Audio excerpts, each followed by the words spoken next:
Hi. இன்னைக்கு நான் explain பண்ண போகிறது யூஎஸில் ரிலீஸ் ஆன ஹிஸ்டாரிக்கல் ட்ராமா மூவி.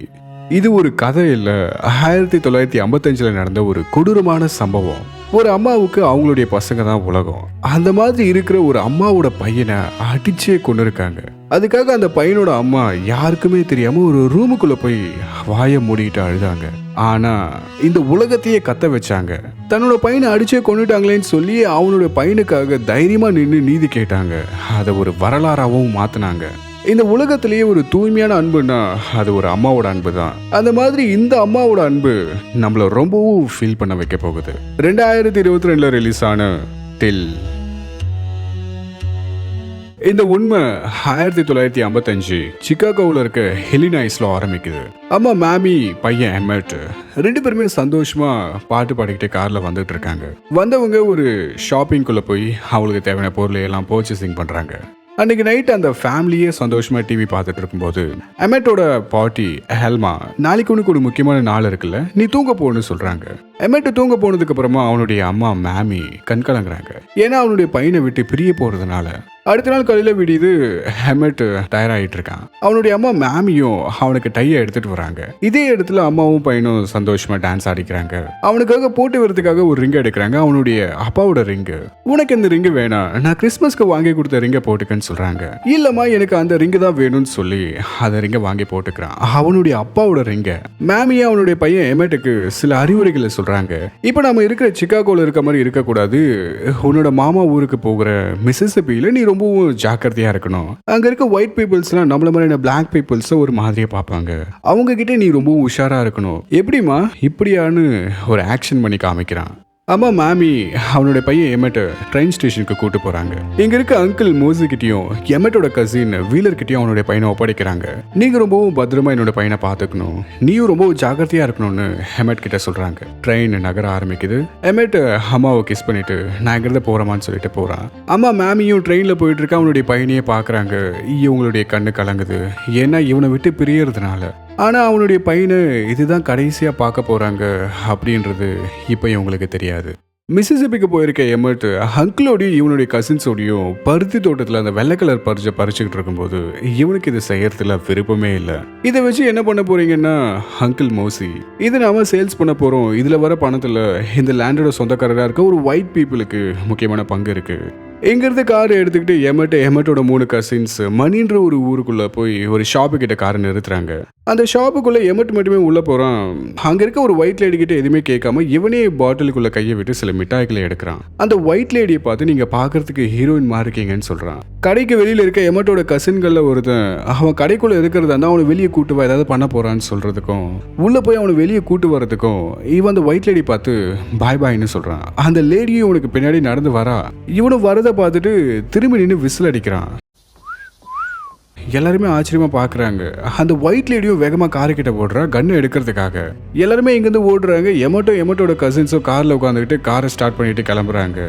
அந்த லேடி பின்னாடி நின்றுட்டு இருக்கா, கையில கன்னை வச்சுக்கிட்டு. ஆனா ஷூட் பண்ணல. இன்னொரு பக்கம் எமட்டோட போட்டோவை பார்த்துட்டு இருக்க மேமி அவங்களுடைய வேலையை கூட ஒழுங்கா செய்ய முடியாததுனால இங்கிருந்து கிளம்பி ஜீன் மோப்லி கிட்ட ஒரு ப்ராமிஸ் வாங்குறாங்க. நாம இங்கிருந்து கிளம்ப போறோம் மிசிசிப்பிக்கு, என்னோட பையனை விட்டு என்னால இருக்க முடியல, நீ எனக்கு ப்ராமிஸ் பண்ணுன்னு. அங்கிள் மோசியும் அவருடைய ஒய்ஃப் எலிசபெத்தும் வெயிட் பண்ணிட்டு இருக்காங்க, அவங்களுடைய பசங்களுக்காகவும் எமட்டுக்காகவும். எல்லாருமே உள்ள வராங்க. எல்லாருமே தூங்க போங்கன்னு மோசி சொல்லிட்டு எமட்டு கிட்ட மட்டும் நாளைக்கு நீ சீக்கிரம் ரெடியாகு, ஊருக்கு போக போறேன்னு சொல்றாரு.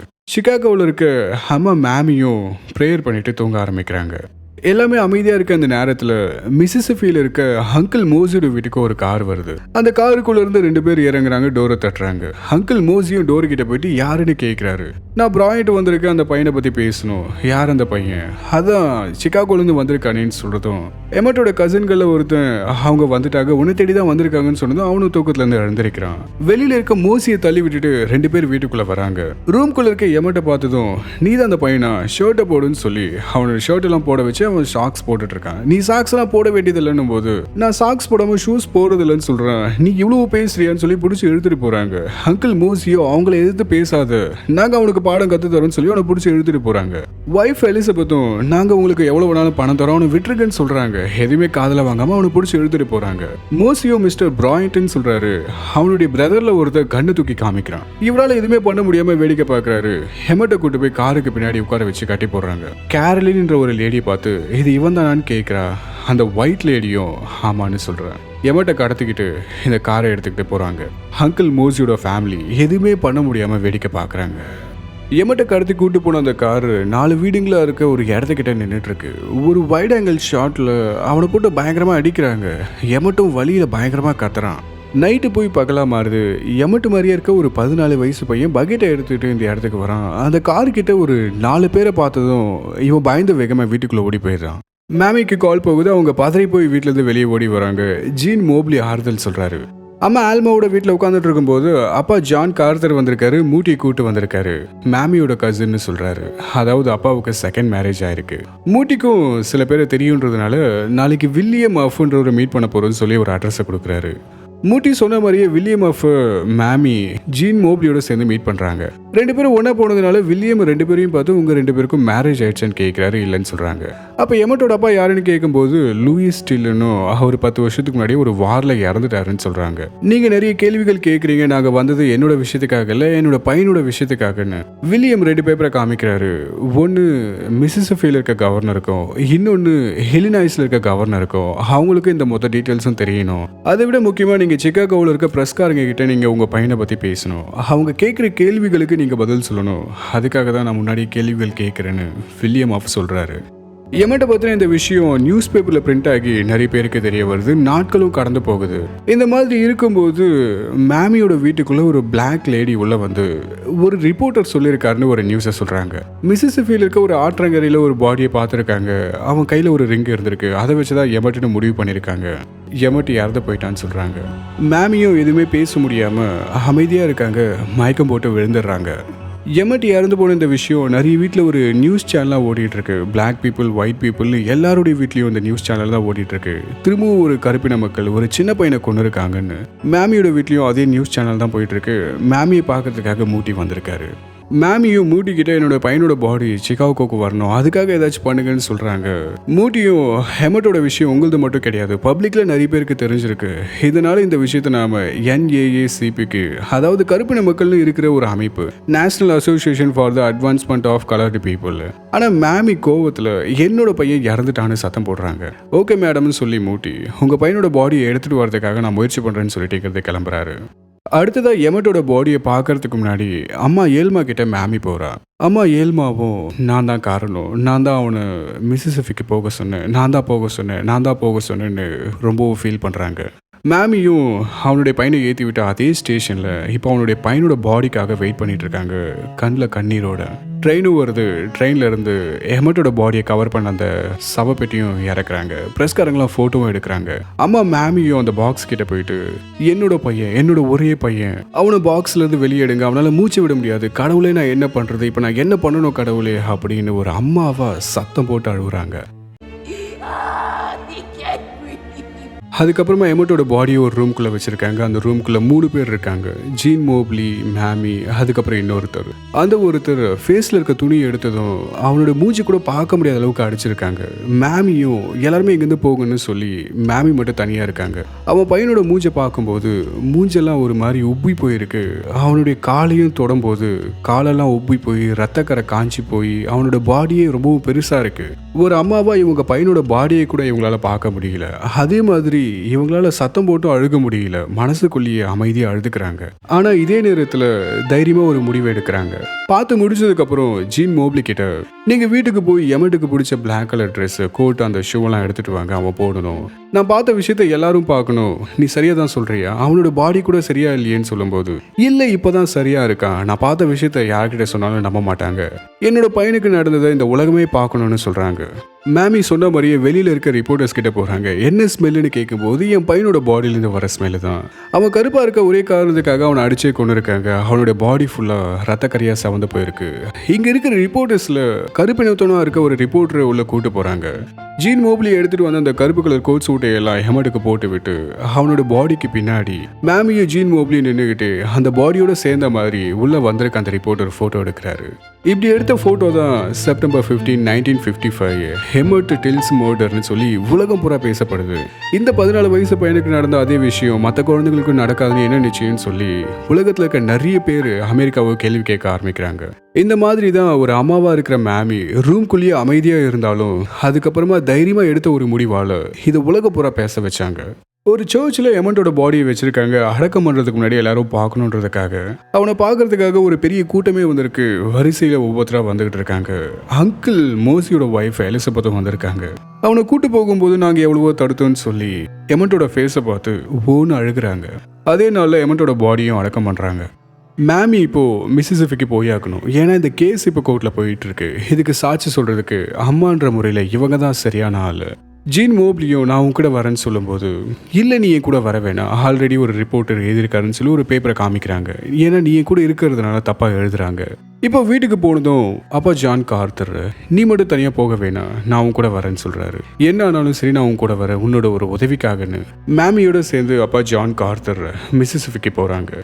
மிசிசிபிக்கு போனதும் அங்கே பிளாக் பீப்புளுக்குன்னு ஒதுக்கப்பட்ட ஒரு இடம் இருக்குது. அங்கே தான் முதல்ல மேமி போகிறாங்க. அப்படி போகும்போது ஒரு கார் டிரைவராக இருக்க மெட்கர் அப்படின்றவன் உங்களுக்கு என்ன உதவினாலும் எங்ககிட்ட கேளுங்க, ஏன்னா உங்கள் பையனோட கேஸ் இங்கே இருக்க நிறைய பேரோட வாழ்க்கையை மாற்றிருக்கு. மேமியும் கார்லேருந்து இறங்கி நிறைய பேர் இருக்கிற ஒரு இடத்துக்குள்ளே போகிறாங்க. அங்கே ஹோவர்ட் அப்படின்ற முக்கியமான ஒருத்தரை மீட் பண்ணுறாங்க. அவரு மேமியை தனியாக கூட்டு போய் நீங்கள் இந்த விசாரணைக்கு அப்புறம் என்ன நடக்கும்னு எனக்கு தெரியல, ஏன்னா சரியான நீதி கிடைக்குமான்னு தெரியல, ஆனால் விசாரணைக்கு அப்புறம் நீங்கள் இந்த NAACP கூட இருப்பீங்களான்னு கேட்குறாரு. ஏன்னா இப்போ உங்கள் பையனோட அந்த ஒரு கேஸும் நாங்கள் எங்கள் பல வருஷமாக பிளாக் பீப்புளுக்காக போராடிட்டு இருக்கோம், நீங்கள் எங்கள் கூட இருப்பீங்களான்னு ஹோவர்ட் கேட்குறாரு. அடுத்ததான் மேமி அப்பாவோடையும் இன்னும் சில பேரோடையும் கேஸ் நடந்துட்டு இருக்க அந்த கோர்ட்டுக்கு போறாங்க. கோர்ட்டுக்கு போற வழியில அங்க இருக்க பிரஸ்காரங்களா இவங்க தான் எமோட்டோட அம்மான்னு சொல்லி எல்லாமே மைக்கை தூக்கிட்டு வராங்க. அம்மா மேமியும் அவங்க கிட்ட தைரியமா பேசுறதுக்காக வரும்போது ஒரு சின்ன பையன் கண் எடுத்து ஷூட் பண்றான். ஆனா அது ஒரு பொம்மை துப்பாக்கி. இவங்க பயத்துல மேமியை கோர்ட்டுக்குள்ள கூட்டு போயிடுறாங்க. கோர்ட்டுக்குள்ள போனதுக்கு அப்புறம் அங்க இருக்க ஒரு போலீஸ் ஆஃபீஸர் ஒரு சின்ன துண்டு பேப்பரை கொடுக்குறாரு மேமி கிட்ட. இதுதான் உங்க பையனோட கேஸ்ன்னு சொல்லி ஒரு கேலி பண்ற மாதிரி அந்த ஒரு ரிப்போர்ட்டை கொடுக்குறாரு. இப்போ இவங்களோட லாயரை மீட் பண்றதுக்காக மேமி ஹேண்ட் ஷேக் பண்ணுறதுக்கு கையை கொடுக்குறாங்க. ஆனால் அந்த லாயர் ஒரு வெள்ளைக்காரன் அப்படின்றதுனால கையை கொடுக்காம போகிறான். இதே இடத்துக்கு ஜட்ஜும் வராரு. எல்லாருமே எழுந்திரிச்சு நிற்கிறாங்க.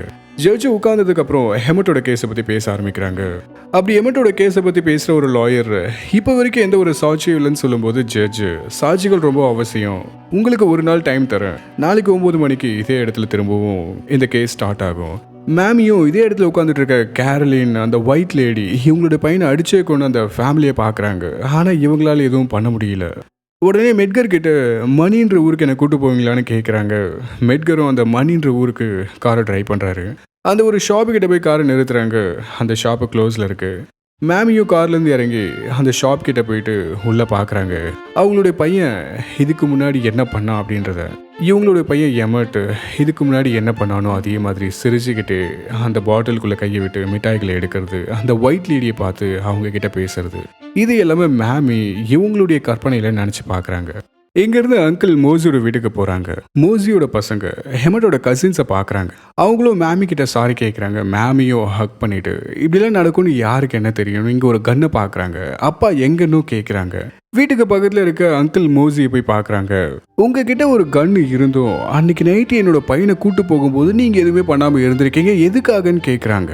அங்கிள் மோசியும் அன்னைக்கு என்னோட வீட்டுக்கு 2 வெள்ளைக்காரங்க கன்னோட வந்தாங்க. ஆனால் அன்னைக்கு நான் ஒரு முக்கியமான முடிவு எடுக்க வேண்டி இருந்தது.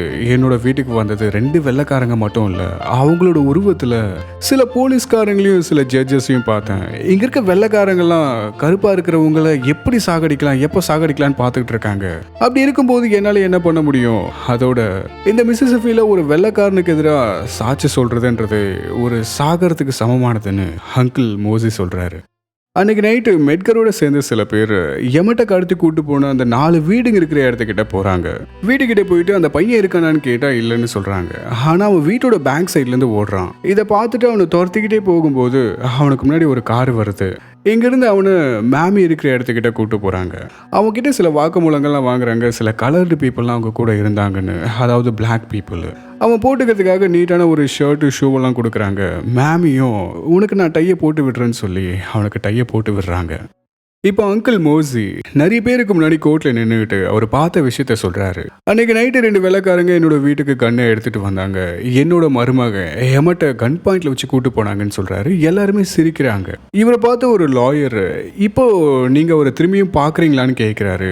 அங்கிள் மோசியும் மேமியை பார்த்துட்டு எஸ் சார்னு சொல்லி எழுந்துருச்சு கையை நீட்டி காமிக்கிறாரு. அந்த 2 பேருமே இங்கதான் இருக்காங்கன்னு. அதுவும் கோர்ட்ல எல்லாருக்கும் முன்னாடி ஒரு வெள்ளைக்கார கூட்டங்களுக்கு எதிராகவே இவர் கையை காமிக்கிறது அப்படின்னு அந்த காலத்துல ரொம்ப பெரிய விஷயம். சுத்தி இருக்கவங்கலாம் ஒரு மாதிரி ஆடி போயிடுறாங்க. ஜட்ஜோ இவருங்கிறது கிளம்பலான்னு சொல்றாரு. அங்கிள் மோசி அவருடைய பசங்களை இங்கிருந்து கூட்டு போகும்போது மேமியை ஒரு தடவை பார்த்துட்டு போறாரு. அடுத்ததா எமட்டு மாதிரியா இருக்க அந்த 14 வயசு பையன் அவனையும் கூப்பிட்டு கேட்குறாங்க. அந்த காரு கிட்ட ஒரு 4 பேரை பார்த்தேன். அன்னைக்கு நைட்டு அவனை போட்டு பயங்கரமா அடிச்சாங்க. அவனும் வழியில கத்துறத நான் கேட்டேன். இவனை விசாரிக்கிற லாயரும் நீ ஏன் இந்த மாதிரி நடக்கிறது தெரிஞ்சதுக்கு அப்புறம் ஹெல்ப்னு கேட்கலன்னு கேட்கிறாரு. அவன் ஒரு பயத்தோடவே எனக்கு இது தோணல அப்படின்னு சொல்றான். இப்போ கோர்ட்டுக்கு ஒரு சின்ன பிரேக் விடுறாங்க. மேமியும் அவங்களுடைய கையை ஹேண்ட் வாஷ் பண்ணும்போது கண்ணாடியில மூஞ்ச பாக்குறாங்க. ஏன்னா இப்போ அடுத்தது இவங்க தான் கோர்ட்ல பேச போறது. மேமியும் எல்லாருக்கும் முன்னாடி இருக்காங்க. அவங்க கிட்ட கேட்ட கேள்வி, அன்னைக்கு நீங்க பார்த்தது உங்க பையனோட பாடியான்னு கேட்டிருக்காங்க. மேமியும் ஒரு அம்மாவா சொல்றாங்க, அவன் குழந்தையா இருந்தப்ப என்னோட 2 கையும் ரொம்பவும் பிஸியா இருந்தது. ஒன்று என்னோட வேலைகளை செய்யறதுக்காகவும் இன்னொன்று அவனை பார்த்துக்கிறதுக்காகவும். இப்படி அவன் வளர்ந்து அவன் நடக்க ஆரம்பிக்கும் போது அப்பவும் அந்த கை ரொம்பவும் பிஸியாக இருந்தது. ஏன்னா அவனை பார்த்துக்கிறதுல இப்படிலாம் இருந்தாலும் இறந்து போன என் பையனோட பாடியை அன்னைக்கு நான் தொட்டு பார்க்கும்போது அவனுடைய கால்களில் இருக்க ஒவ்வொரு வளைவுகளும் என்னால் உணர முடிஞ்சது. ஏன்னா ஒரு அம்மாவுக்கு தெரியும் குழந்தையா இருந்து அவனை தொட்டு பார்க்கறதுல ஒவ்வொரு விஷயமும். ஒரு கூட்டத்தில் அவனுடைய பையனை எங்கே விட்டாலும் அவனுடைய அம்மா அவனை கரெக்டாக கண்டுபிடிப்பா. இங்கே இருக்க எல்லா அம்மாக்களாலும் அதை உணர முடியும் சொல்றாங்க. இதை கேட்டதுக்கு அப்புறம் ஜட்ஜ் இந்த கோர்ட்டை நாளைக்கு கண்டினியூ பண்ணலாம்னு சொல்றாரு. மேமியும் அங்கிருந்து இறங்கும் போது திரும்பவும் என்னோட பையனை கொண்டுட்டாங்கன்னு சொல்லிக்கிட்டே இறங்குறாங்க. அடுத்த நாள் திரும்பவும் கோர்ட் ஸ்டார்ட் ஆகுது. கேரளின் லேடியை நிற்க வச்சு கேள்வி கேட்குறாங்க. ஆமாம், அன்றைக்கி ஒரு பையன் வந்திருந்தான். அவனே பாட்டிலுக்குள்ளே கையை விட்டு மிட்டாய்களை எடுத்தான். காசை வாங்குறதுக்காக நான் கையை நீட்டினேன். அவன் என்னோட கையை பிடிச்சிட்டான்னு சொல்கிறாங்க. எப்படி செஞ்சு காமின்னு சொல்கிறாங்க. இந்த மாதிரி டைட்டாக பிடிச்சான்னு சொல்லி செஞ்சியும் காமிக்கிறாங்க. அதுக்கப்புறம் என்ன ஆச்சுன்னும் போது நான் கையை பிடிங்கிட்டேன். அங்கேருந்து கிளம்புனேன். ஆனால் அந்த பையன் விடாமல் என்னை பின்னாடியே துரத்துக்கிட்டு வந்தான். என் கூட டேட்டிங் வரியான்னு கேட்டான். அதுவும் எப்படின்னு கேட்குறாங்க. அதையும் அந்த கேரளின் லேடி செஞ்சு காமிக்கிறாங்க மேமிக்கு முன்னாடியே. இதையெல்லாம் பார்க்க முடியாம மேமி அங்கிருந்து எந்திரிச்சு வந்துடுறாங்க. அப்போ ஜான் கார்தர் அந்த தீர்ப்பு என்னன்னு கேட்குறாரு. நான் எல்லாத்துக்குமே தயாராகிட்டேன், அந்த தீர்ப்பு என்னன்னு எனக்கு தெரியும்னு சொல்லி இங்கிருந்து கிளம்புறாங்க. அந்த பிளாக் பீப்புள்ஸ்லாம் இருக்க அந்த இடத்துக்கு மேமி கார்ல போயிட்டு இருக்கும்போது சுற்றி இருக்கவங்களாம் மேமிக்கு தலை வணங்குறாங்க. அந்த கோர்ட்டோட தீர்ப்பு என்ன ஆச்சுன்னா ஹெமட்டை கொலை பண்ண அந்த 2 பேரையும் ரிலீஸ் பண்றாங்க. அவங்களும் சந்தோஷமா சிரிச்சுக்கிட்டு இந்த கேஸ்ல இருந்து தப்பிக்கிறாங்க. ஆனா இதே நேரத்துல மேமி இங்க இருக்க அந்த கருப்பினர்களுக்கு முன்னாடி நின்றுகிட்டு சில வார்த்தைகளை பேசுறாங்க.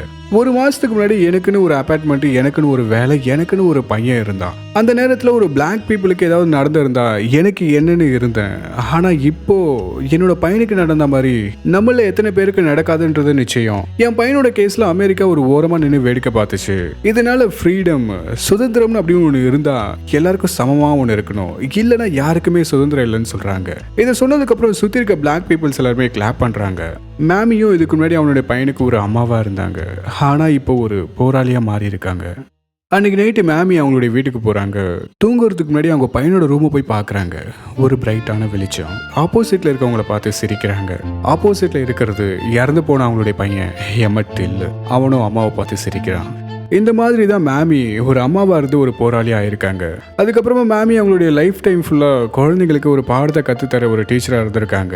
இந்த மாதிரிலாம் போராடினதுல 1957 சிவில் ரைட் ஆக்ட் அப்படின்ற ஒரு அமைப்பை உருவாக்குறாங்க. கருப்பினர்களுக்கு குடியுரிமை சட்டம் வேணும்னு. அப்படி வந்ததுக்கு அப்புறம் அந்த குடியுரிமை சட்டத்துல மெட்கருக்கு ஒரு முக்கியமான பதவியை கொடுக்குறாங்க, ஒரு தலைவர் பதவியை. ஆனா அதே மெட்கர் அவரோட ஒய்ஃப் குழந்தைங்களுக்கு முன்னாடியே கொண்டுடுறாங்க. எமட்டோட கேஸ் நடந்து முடிஞ்ச 1 வருஷத்துலயே எமட்டை கொலை பண்ண JW மிலாம், ராய் பிராயண்ட் 2 பேருமே லுக் மேகசைன் அப்படின்ற ஒரு பத்திரிகைக்காரங்க கிட்ட நாங்க தான் அவனை கொலை பண்ணோம்னு ஒரு பேட்டியும் கொடுக்குறாங்க. ஆனா அதுக்கப்புறமா அவங்க மேல எந்த விதமான ஆக்ஷன் எடுக்கல. அவங்களும் லைஃப் டைம் ஃபுல்லா ஃப்ரீடமா இருந்திருக்காங்க. 1957 மேமியும் ஜீன் மோப்லியும் மேரேஜ் பண்ணிக்கிறாங்க.